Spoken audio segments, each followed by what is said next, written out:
the Holy Gospel as it is recorded in John. Jesus said, "I have come that they may have life and live it abundantly."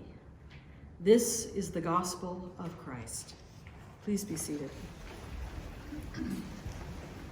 So, the extreme cold which we had been experiencing this week reminded me of an experience of the cosmos which left me awestruck. It happened one long ago spring when I was working in Whitehorse for this big tour company. And one morning, my boss asked me to drive to Skagway to help oversee a meet and greet of a large cruise ship. I'd been on the road for about an hour, so I pulled into Carcross at about 8 o'clock in the morning. Now, Carcross back in those days was basically a one-horse town. There was kind of a general store come gas station, and I went in to get some coffee. I think it was about 8 o'clock in the morning. And in the Yukon, at that time of the year, the sun would not come up until a couple of hours, maybe 10 o'clock, 10:30, round about then. And I just pulled out of Carcross, which meant that I probably had another hour and a half to drive. And in those days, that road was quite treacherous. And I was sipping on the last of my coffee thinking how really bright the night sky was. And you know, the stars were so vivid and so bright because there wasn't any city light getting in the way. And I was enjoying the view when something began to happen, which caused me to pull the car over and get out of the car and go into the cold.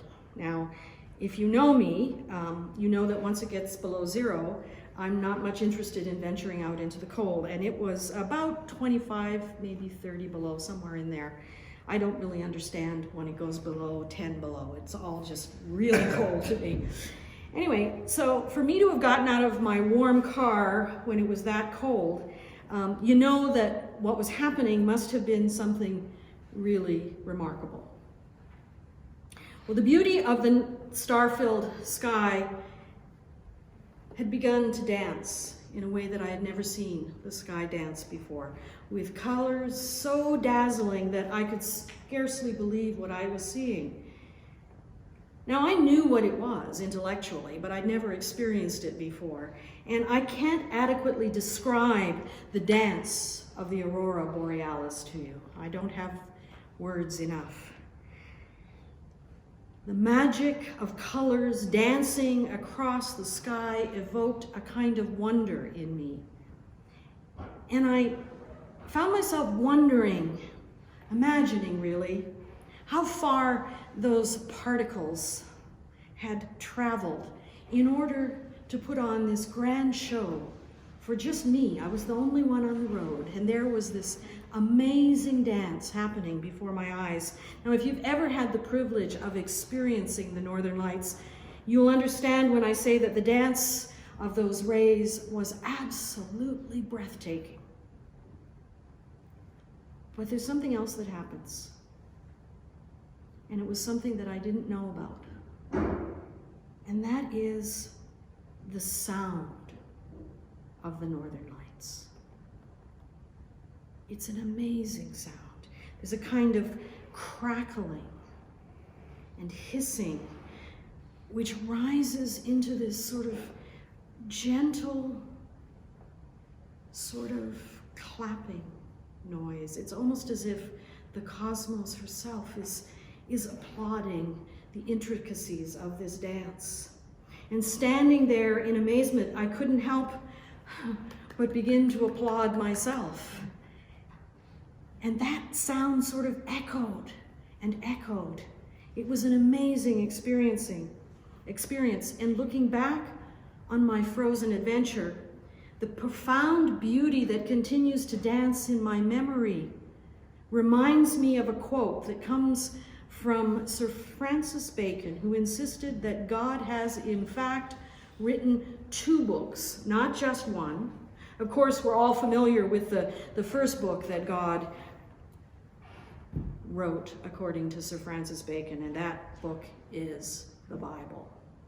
But God has written a second book, according to Bacon, and that book is called Creation. Lift up your hearts and listen again as the cosmos declares in infinite and magnificent ways the gospel of Christ. Jesus said, "I have come that they may have life and live it abundantly." Abundance. Now, the dictionary defines the word abundance as an adjective meaning existing or available in large quantities, plentiful, copious, ample, profuse, rich, lavish, abounding, liberal, generous, bountiful, large, huge, great, bumper, prolific, teeming, plentiful, bounteous. We stand in the midst of the abundance of creation. Jesus said, "I have come that they may have life and live it abundantly."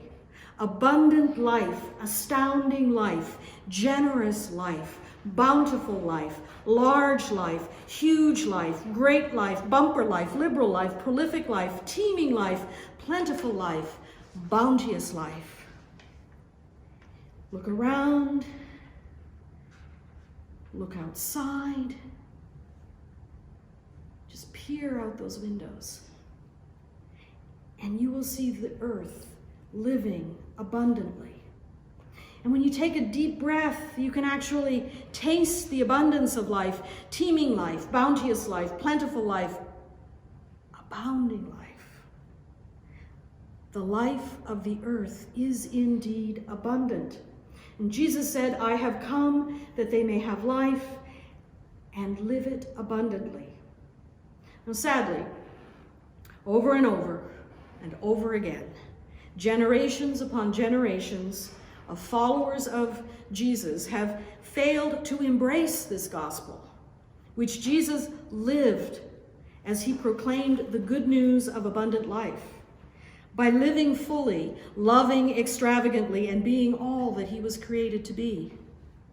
For too long now, the followers of Jesus have failed to embrace abundance as the core, the very essence of the gospel. We have opted for a smaller, lesser, more confining, indeed restricting narrative, a narrative which we proclaim as gospel. For most of the past 2,000 years, the master narrative that we proclaim as gospel is a sliver which the followers of Jesus have chosen to tell. And that sliver includes the fall of Adam and Eve and the need for redemption through the suffering, crucifixion, and resurrection of Jesus the Christ. Humanity has been defined as fallen, broken, in bondage, sinful, less than, small, and worthy of contempt. The followers of the one whose passion was the gift of abundant life have opted for a story that portrays life as little more than a testing ground for some other life, some afterlife, some place other than where we are now, a place other, far away, where we can escape the smallness of this narrative that we have chosen to tell. But just go outside and look around, taste and see that it is just as our ancestors imagined our Creator declaring after each marvelous day in the genesis of creation. It is good. It is very good. Human beings are, in the words of Julian of Norwich, not just made by God. We are made of God. We are in God, and God is in us because we are made of God. What's more, this amazing cosmos is not something separate or apart from us. We are in and of the cosmos. The cosmos is in God, and God is in the cosmos. This sacred communion of which we are a part is positively teeming with diversity. There are no duplications. Each precious part of the cosmos is unique. Each part is intimately connected with another. The sheer abundance of the cosmos is beyond our comprehension, and yet so very accessible if we but reach out and touch it, or open our eyes to see it, or open our arms to embrace it, or breathe deeply to draw life within. This gospel of abundance is so much bigger than the story that we have chosen to tell. Carefully studying the book that our Creator has written, which we call the Cosmos, it is clear, in the words of Thomas Berry, that our challenge is to create a new language, even a new sense of what it means to be human. Embracing the abundant life that Jesus lived to proclaim requires a faith that opens itself to the splendor of the cosmos of which we are an intricate part. The ongoing revelations provided by the cosmos are clear for those who have eyes to see and ears to hear. As Barry puts so beautifully, in the unfolding dynamics of the universe, we can see with confidence the continuing revelation that takes place in and through the earth herself. From the beginning, the course of the heavens lighted the sun and formed the earth. If this same dynamism brought forth the continents and seas and atmosphere, if it awakened life in the primordial cell, and then brought into being the unnumbered variety of living beings, and finally brought us into being and guided us safely through the turbulent centuries, there is reason to believe that this same guiding process is precisely what has awakened in us our present understanding of ourselves and our relation to this stupendous process.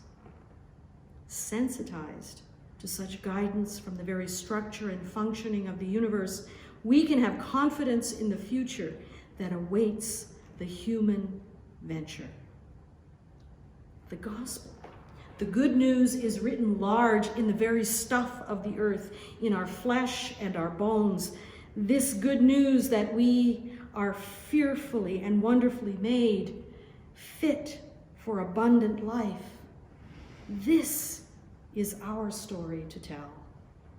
Yes, we are still evolving into all that we were created to be.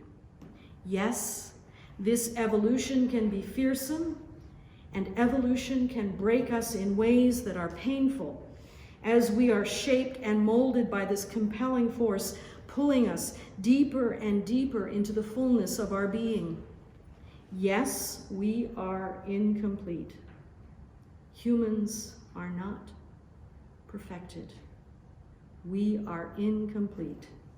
But as we look to the earth, we see that the secrets of our evolution lie in our attraction to one another.